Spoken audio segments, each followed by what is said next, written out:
दिल्ली के सीएम अरविंद केजरीवाल को supreme court से मिली जमानत। क्या है इस फैसले के पीछे की असली वजह?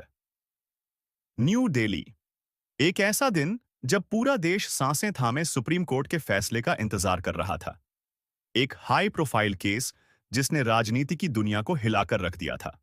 आज दिल्ली के मुख्यमंत्री अरविंद केजरीवाल को सुप्रीम कोर्ट ने सीबीआई के केस में जमानत दे दी।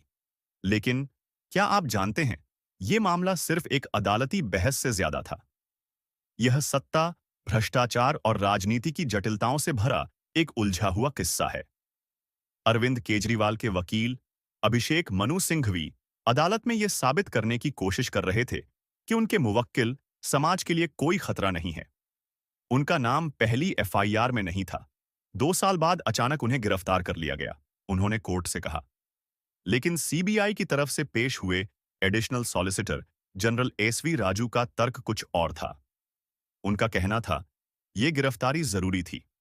केजरीवाल की भूमिका को नजरअंदाज नहीं किया जा सकता और अगर जमानत मिलती है तो गवाहों पर दबाव डाला जा सकता है। आखिरकार यह मामला था दिल्ली की विवादास्पद शराब नीति का। सीबीआई का आरोप था कि केजरीवाल की सरकार ने निजी कंपनियों को फायदा पहुंचाने के लिए शराब नीति में बदलाव किए।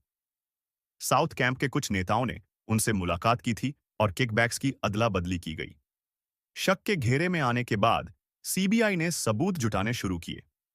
होटल की रुकने की जानकारी, गवाहों के बयान, फोन रिकॉर्ड, बैंक डिटेल्स, सब कुछ कोर्ट में पेश किया गया।